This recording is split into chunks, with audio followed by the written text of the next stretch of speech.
북녘에 계시는 동포 여러분 안녕하십니까? 내가 살던 고향 이 시간 진행의 엄영남입니다. 오늘도 역시 북한 양강도에서 오신 임승희님과 함께 이야기를 나눠보도록 하겠습니다. 안녕하세요. 안녕하세요. 네. 저번 시간에 북한에서 그렇게 어렵게 힘들게 사시다가 끝내는 그 북한 정부의 어떤 압박이나 그 어려운 생활고를 이기지 못하고 탈북을 단행을 하신 때까지 얘기를 하셨어요. 그래서 남한에 이미 5촌이나 6촌 조카가 계셔가지고 그분들이 그 브로커를 소개해주고 이래서 오셨다고 했어요. 그래서 일단은 그 겨울에 그 찬물을 해가르면서 넘었는데 너 물이 깊지 않았어요? 깊었어요. 네. 여기 막 가슴까지 오는데 애를 배낭에다가 이렇게 다리 걸어서 메고 애 다리가 막 물에 다 들어가. 젖었죠.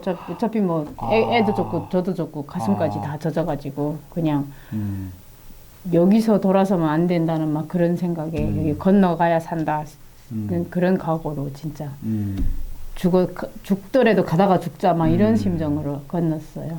그러면 그때 국경경비대 이런 데 카바라고 네. 해서 그런 사람들한테 돈 주고 네, 돈 거예요? 주고 카바 다 세우고 그러고 건넜죠. 그렇게 하면 거기에서 브로커를 만나서 가는 거예요? 네, 중국 그 반대편에서. 네, 건너니까 음. 조금 이렇게 도로까지 올라가니까 네. 택시가 와 있더라고요. 그래서 택시 타고 그냥 그 밤으로 연길까지 들어왔어요. 연길까지. 네. 그때까지만 해도 지금보다는 탈북하기가 조금 많이 네. 수월한 것 같아요. 그러면 거기에 쭉 오시면서 일행이 있을 거잖아요. 혼자 가신 거예요? 아니요, 건널 때는 제가 제 9살짜리 딸 데리고 건넜고 네. 같이 건너는 일행이 부부하고 부부가 또 5살짜리 남자애를 하나 데리고 네. 그러고 건넜어요. 밤에 건너신 네, 거예요? 밤에 한 10시, 11시 정도에. 그러면 그렇게 와서 택시를 타고 뭐 이동을 가가지고 거기에서 또 이렇게 좀 큰 차로 이동하지 않나요? 이렇게 좀 여러 명이 더 모여가지고. 아니요, 거기에서 연길까지 와가지고 연길에 도착해서 브로커를 또 만난 거예요. 다른 브로커를 또 다른 브로커를 만나가지고 거기에서 그 브로커 집에서 일주일 동안 머물면서 그 중국에서 살던 사람들 또 내지는 직행으로 오는 사람들 약속한 사람들 기다리느라고 거기에서 일주일을 기다린 거예요. 그러니까 여러 명이 모여서 네, 갔나 그렇게 봐요. 해서 거기에서 20명이 모여가지고 20명. 네, 그 연길에서 한 10명 정도 모였고 들어다가 심양, 장춘 거기에서 또 나머지 분들 만나서 거기에서 총 모인 게 한 20명 모여가지고 20명 굉장히 네. 큰 그룹이네요. 여기서 20명 만나서 건명까지 20명 떠난 거예요. 그러면 쭉 오시면서 이렇게 뭐 단속 뭐 중국 공안이나 이런 단속 안 당하고 근데 잘 오셨나 봐요? 단속은 됐죠. 진짜요? 네. 그럼 북송은 안 되고 북송까지는 안 되고 저희가 심양, 장춘 뭐 이렇게 기차를 잡아간 저희는 심양까지 들어올 때는 버스 타고 들어왔고 심양서부터는 기차를 탔어요. 기차를 3번 갈아탄 기억이 나는데 3번 갈아타서 마지막 기차를 타고 권명까지 도착하는 기차를 탔는데 그 권명 도착하기 몇 시간 전에 단속이 된 거예요. 기차 안에서. 기차 안에서. 네, 그 애기들 때문에 단속이 된 거예요. 애기들. 네. 애기들이 그 중간에 뭐, 만나서 오다 보니까 그 북한에서 같이 떠난 5살 애기 있었고 중간에 또 만난 애기가 그 애기도 또 5살짜리 남자 애기였어요. 근데 중국은 애기들 기차칸에 데리고 다니거나 이런 거 되게 신경 써서 단속을 해요. 진짜요? 네. 왜 애기들 왜 단속하지? 중국은 막 그 애기들 팔고 사고 막 그런 인신매매가 좀 심한가 봐요. 네. 애기들 인신매매로 팔아먹는 그런 네. 사례가 많아서. 그래가지고 그 애기들 때문에 단속이 된 거예요. 단속이 돼서 막 차표 다 걷어갖고 그러니까 일단은 검열을 하는 게 저기는 차표 검열부터 해요. 중국은 기차 안에서. 차표를 막 다 검사를 한다고 해서 다 내보였는데 보더니 막 아래 훑어보고 애기들 있고 하니까 중국말로 물어보는데 저희는 다 직행이라 중국말 하나도 모르잖아요. 그렇죠. 그러니까 거기서 다 두통이 나가지고 다 잡힌 거예요. 막 다 잡아는 안 가고 그냥 자리에 앉혀놓고 지금 단속이 다 된 상태인데 차표 다 걷어갖고 이 사람이. 근데 우리는 차표가 있어야 이제 권명이 도착하면 차표 보이고 개찰해서 나가는. 그렇죠, 그렇죠. 예. 그 차표를 다 일단 걷었으니까 나가도 단속이 되는 거예요. 그렇죠. 도착해서 나가도. 차표가 없으니까. 네, 차표가 없으니까. 근데 그래도 그 마침 같이 가는 일행에 그 15년 동안 중국에 들어와서 살면서 중국말을 아주 유창하게 잘하는 언니가 하나 있었어요. 그분이, 그러니까 자기는 중국말 잘하니까 혼자 피해서 도망가서 자기는 혼자 내리면 되는데, 그렇죠, 그래도 그 참 고마운 사람이 만나가지고 그분이 총대 메고 나선 거예요. 그 일행을 위해서. 일행을 위해서 나선 거예요. 나서가지고 막 그 공안 손 붙잡고 중국말로 막 사정을 한 거예요. 그러니까 그게서 몰랐는데 나중에 다 내려서 뭐라고 이야기했냐고 저희가 물어봤어요. 그러니까 우리가 여기서 잡혀서 북한 북송되면 다 죽는다. 그렇죠. 이 애기들도 다 죽어야 되는데 그렇죠. 막 도와달라, 봐달라 막 이러면서 그 너희들이 끝내 여기서 우리를 다 북송해서 보내면 우리 다 여기서 죽겠다. 차라리 여기서 네, 죽겠다. 여기서 다 차라리 죽겠다. 우리는 죽는 약도 다 갖고 떠났다. 막 그렇죠, 실제. 협박 절반, 막 사정 절반 해가지고 했는데 그게 아마 그래도 그 사람들한테 먹힌 것 같아요. 그래가지고 거기에서 차표를 다 다시 나눠줬어요. 우리가 단속 안 할 테니까 무사히 잘 도착해서 내리라고 그러면서 거기서 차표 다 나눠줘가지고 그 진짜 위험한 고비를 한번 넘기고 그 권명까지 도착했어요. 그 너무 그거 어찌 보면 참 너무 그 단속했던 그 공안도 네. 다른 공안과 대비적으로 조금 마음이 착한 분인 것 같아요. 그런 것 같아요. 네. 그게 사실 굳이 북한 경찰을 비교를 한다면 걔네들한테는 그런 게 절대로 통할 수가 없는 거고. 그렇죠. 절대로 안 통하죠. 그나마 중국 경찰, 중국 공안들도 많이 잡아가고 그런데 그분이 아마도 그래도 조금 마음이 조금 여린 분이었던가 아닌가 그런 분이 아닌가 이렇게 생각이 드네요. 참 너무나도 그래 또 운도 좋고 또 그 중국에서 오랫동안 사시던 그분이 또 기지를 발휘해가지고 이렇게 또 잘 넘기셨네요. 뭐 역시 그럴 때 보면 아는 게 힘이라는 생각이 드네요. 네. 어떤 나라를 가던 그 나라의 언어를 습득하는 것은 굉장히 큰 힘이라는 생각이 듭니다. 그러면 권명에 그렇게 잘 도착을 하셔가지고 그 다음에 또 막 산 같은 것도 막 넘고 막 이러잖아요. 그럼요. 그렇게 해서 그 메콩강을 넘으셨나요? 네. 저녁 한 8시 정도에 저녁 먹고서 봉고차에다 태워가지고 산속에 갔다가 한 9시, 10시 정도에 내려놓는데 그 이런 오솔길 같은 거 후라시 캐고 북한말로 전지라고 하죠. 전지를 캐고 후라시 캐고서 요런 진짜 한 사람이 걸을 수 있는 요런 외통길로 새벽 1시까지 걸은 것 같아요. 몇 시간 동안? 한 3-4시간? 한 4시간. 와. 진짜 대나무 수림이 막 울창한데 길도 없어요. 딱 사람 하나 다닐 길만 있는 그런 데를 걸었는데 다 걸고 나니까 그 브로커들 이야기하는 게 너네 걸은 그 길이 양쪽으로 다 낭떠러지라는 거예요. 진짜요? 그 졸아서 옆으로 자빠지면 그냥 큰일 나는 거죠. 야. 그 애들은 어떻게 제대로 걸었어요? 아니 그래도 엄청 걱정했거든요. 떠날 때는 진짜 그 많이 걸어야 된다고 하던데 산속으로 이거 따라갈 수 있을까? 중간에 못 간다고 막 울기라다 못 어쩔까 했는데 그래도 고맙게도 잘 걸어주더라고요. 네, 울지도 않고. 네, 울지도 않고. 참 그런 걸 보면 한편으로는 너무 기특하기도 하고 너무 마음이 아파요.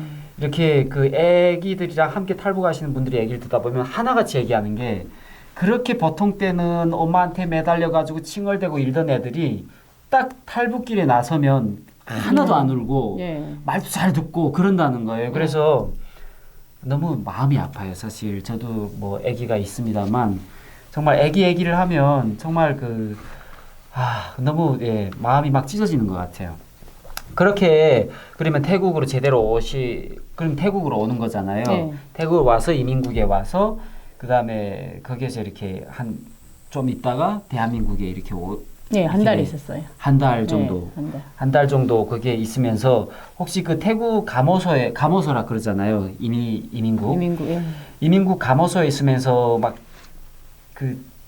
되게 삐좁은 공간에 많은 사람이 들어간다는 얘기를 들었어요. 그래서 서로 자기네끼리 막 싸움질하고 막 이런 얘기를 한다, 이런 일도 있다는데 혹시 그런 경우는 없었어요? 그냥 잦은 자리 다툼 막 좁아가지고 막 덥고 좁고 하니까 모두 막 스트레스가 막 예, 스트레스가 이빨에 올라가는 거죠. 올라가지고 사소한 일에도 그냥 이해하고 넘어갈 수 있는데도 그냥 막 싸우고. 싸우고. 몇 명 정도나 있었어요? 저희가 있을 때 한 400명 있었어요. 400명. 네. 400명이 한 방에 있은 거예요. 한 방에 있었죠. 그 방이라는 게 뭐 얼마나 크나요? 뭐 방이 안 커봤자 한 50평 될라나? 50평. 네.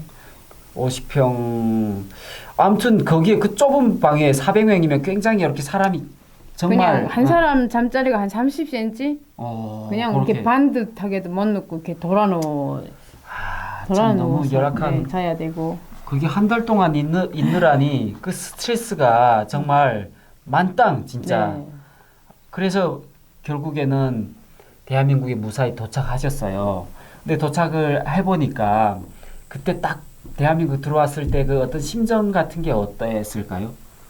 진짜 이런 나라도 있나 싶은 막 그런 네. 생각이 들고, 와, 이게 막 이런 데가 천국이구나. 어디 뭐 인천공항을 봤을 때 그랬어요? 예, 인천공항 탁 내렸는데, 아, 이제는 살았구나.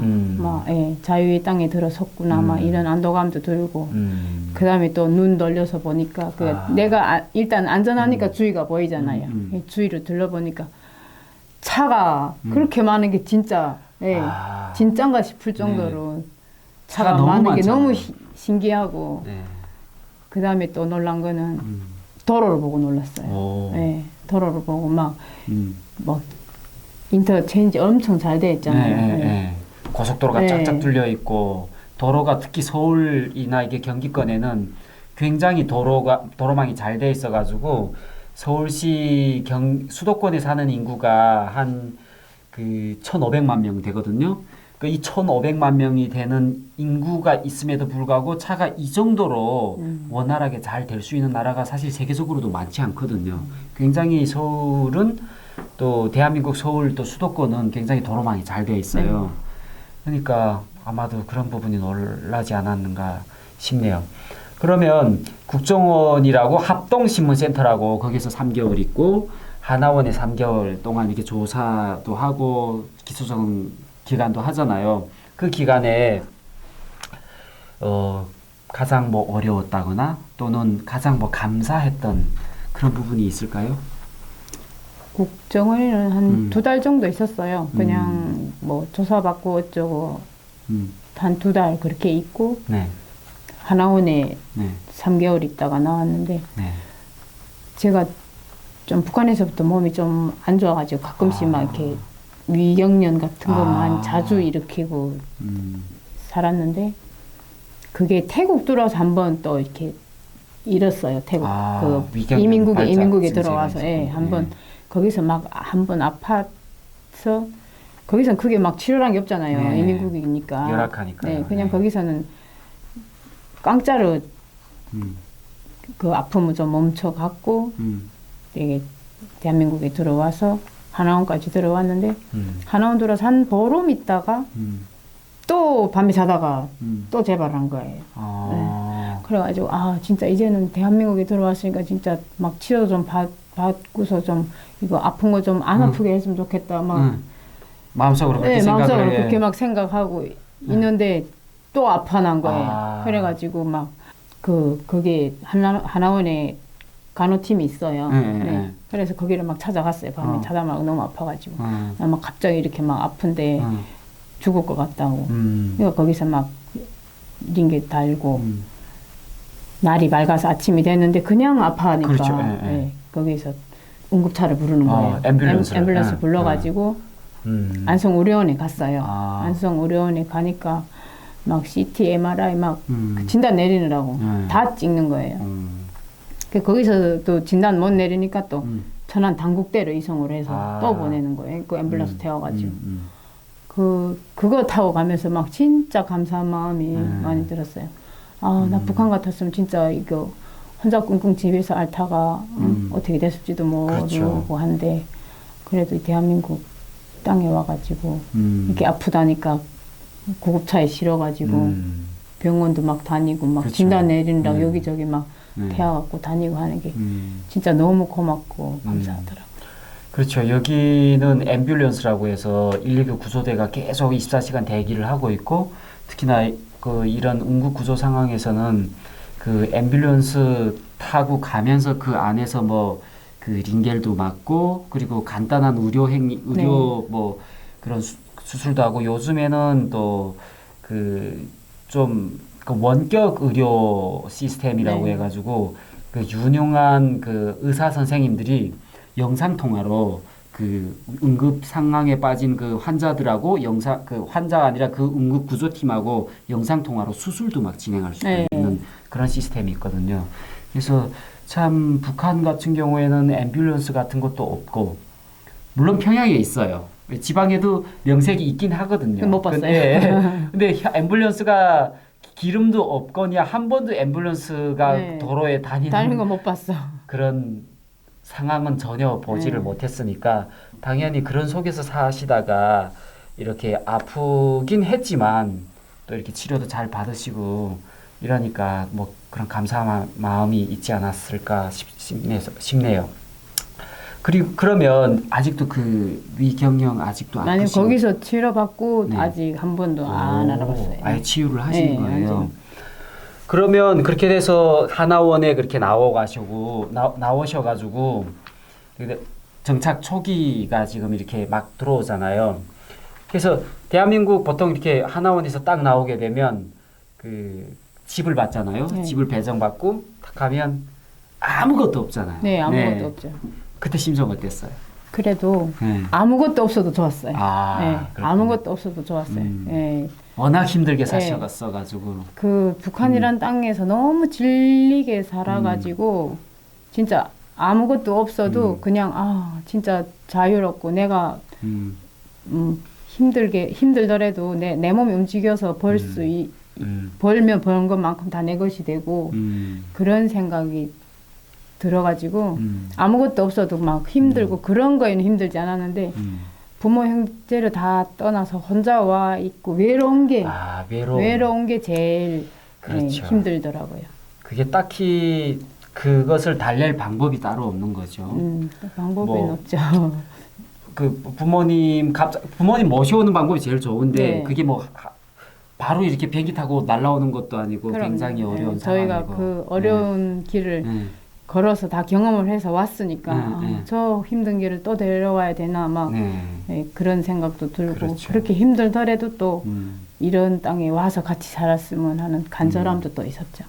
탈북민들이 가장 어려운 게 그런 외로움을 달래지 못해가지고 약간 우울증 증세도 있고 그리고 탈북 가정에 겪는 여러 가지 외상과 스트레스 때문에 그것이 치료가 필요한 상태에 있는 사람들이 굉장히 많거든요.